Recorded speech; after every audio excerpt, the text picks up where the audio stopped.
add or subtract? Mheshimiwa Eugene. Thank you very much, Your Excellency. Ladies and gentlemen of the press, we are very perturbed by the recent developments that saw the High Court in Kiambu issuing orders blocking the implementation of the NADCO report. As you're all aware, I was in the dissenting side on the signing of that report, and I didn't sign it because our two key issues that we presented, mainly the issue of the cost of living, was not addressed.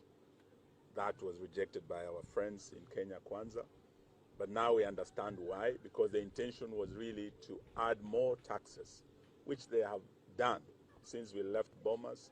More and more taxes are coming up. And with the budget policy statement in place, the trajectory is increment of taxes across. If we had VAT being increased from 8% to 16% on fuel in the 2023 finance bill, now that VAT is being added even on milk and bread. We had zero rated under Uhuru Kenyatta matters touching on essential commodities, things like bread, milk, just for ordinary Kenyans, families, to have a meal, that basic breakfast meal. Now our friends are also adding VAT on that to 16%. They want to add VAT also 16% in the education sector. Already many parents, as we speak, they were talking of over 300 Kenyan children who are challenges joining secondary schools. Over 100,000 have not joined as we speak because of the challenges that the parents are meeting. Now, if that is added, that burden will go even higher.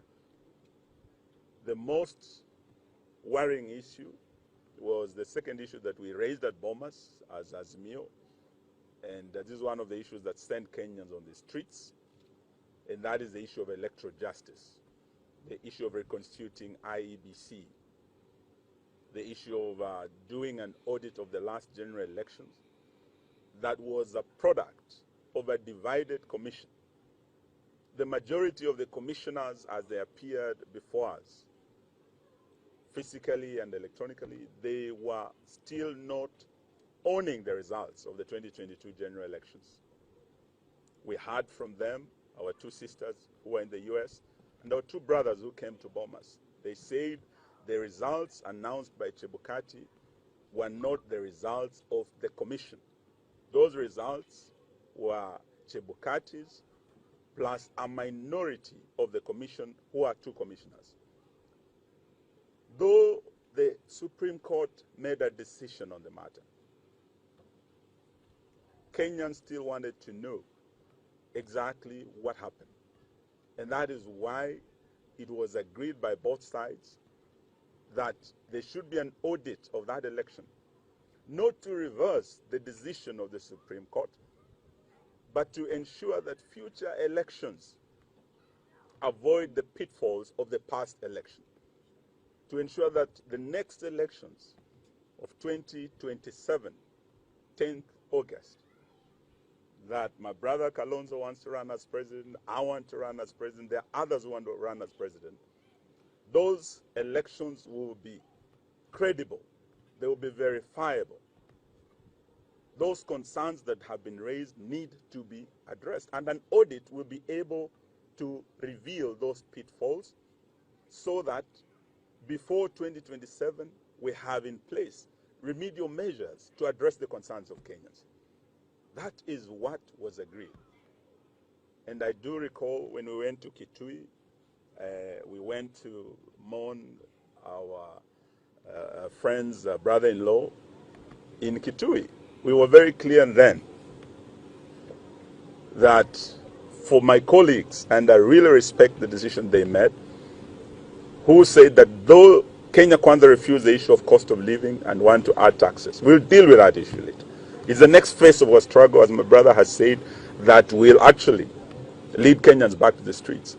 But for the sake of the next general election, the sake of reconstituting IEBC, for the sake of ensuring that the issue of delineation of boundaries, that is time-bound in our constitution, is addressed, let us not throw out the baby with the bathwater. In Kitui, I recited a poem by Jonathan Kariara, "For Grass Will Grow." And this parent did say to God that, God, if you're going to take away my only child, then give me strength to dig his grave, for grass will grow.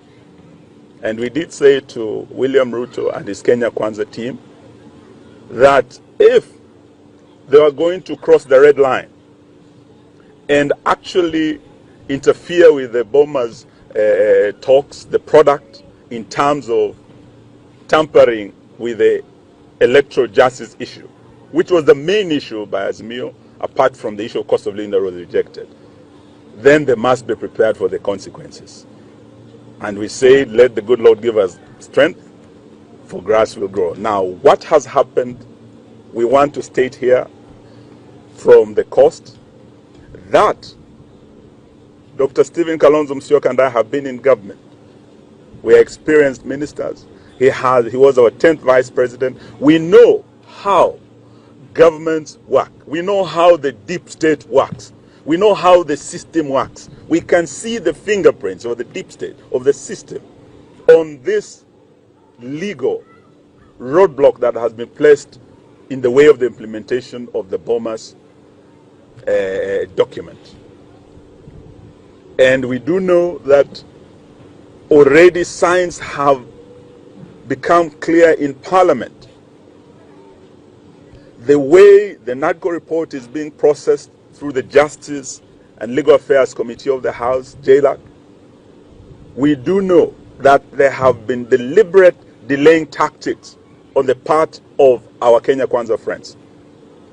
We have some of our colleagues, like the senior counsel, Tienda Molo, who have been expressed their frustrations through what is happening in that committee. They have called meetings, their colleagues have skipped meetings so that they don't process that report. So the strategy is to delay implementation in Parliament, and the ultimate strategy now is to derail the implementation of the NADCO report through the courts. And we believe this is state-instigated litigation, state-sponsored litigation to derail this process. And we are saying today that as Azimio, we will not accept these tactics. I always believe that when our colleagues came to Bomas, they did not come with clean hands to the dialogue table. They came with dangerous cards hidden under the table. And I believe they have started playing those dangerous cards in Parliament through delay and in courts through derailment that is now happening. They did not have goodwill at the beginning of this process. In fact, they did not have goodwill during this process. And I must congratulate our team leader, Kalonzo Musyoka. He's a very patient man. He's a diplomat. And to South Sudan and across the world, he is a renowned diplomat. He was very patient for the sake of this country. But if those efforts are going to be thrown out through this nefarious scheme by the Kenya Kwanza government, then they better be prepared for the consequences. This is the clear message we want to give to Kenya Kwanza from this beautiful end of the world, just besides the Indian Ocean.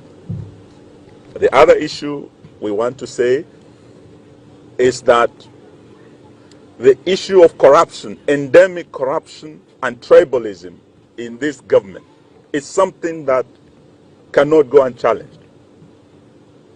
As we speak, Kenya has for the first time in recent days been added to the grey list of the world. The grey list is a shameful list of the most corrupt nations in the world. Those are the heavens of money laundering, the wash people. And indeed, Kenya has become a wash nation. Everything you look at now is fake, from the fake fertilizer. How do we trust these people? Someone who can pack donkey poop and put stones and add sand and call it fertilizer? Can you trust such a person? Can we trust these people who are calling themselves Kenya Kwanza? For us, we believe the rate at which we are going, this is Kenya Kwisha. Our country is going to the dogs. And we must call out Bwana Ruto, who has become like a Libaba and his gang of 40 thieves, because they are stealing day and night from Kenyans. Now they've gone to the farmers. Kenya is an agrarian economy. We have over 80% earning a livelihood from agriculture. You promised them that when you enter State House, you will ensure there's guaranteed minimum returns to the farmers. Now that is not guaranteed anymore. When you are giving them stones, na mavi ya punda, na mchanga, na unaita hii ni mbolea. How are we going to grow food and remove Kenya from the list of food insecure nations of the world when we are allowing our watchword friends in this government to give fake fertilizer and fake seeds to farmers? We will not achieve. So these are some of the issues we want to say as we speak. From the reports given, it is shown that the Kenya Kwanza government has entrenched corruption, and the most corrupt ministries are known. Kenya Kwanza government has entrenched tribalism.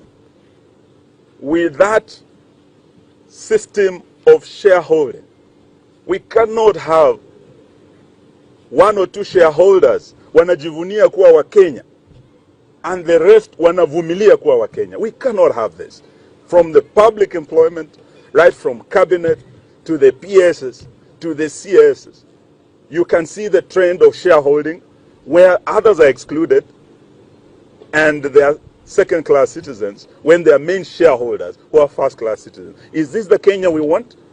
This is what we are saying, that even as Baba goes to Addis, and we wish him well, this Easter we want to call on our Christians as we celebrate Easter and the rising of Christ to pray for the champion of our democracy, Raila Amolo Odinga, the champion of devolution. Would like him to go and champion the unity of the African continent.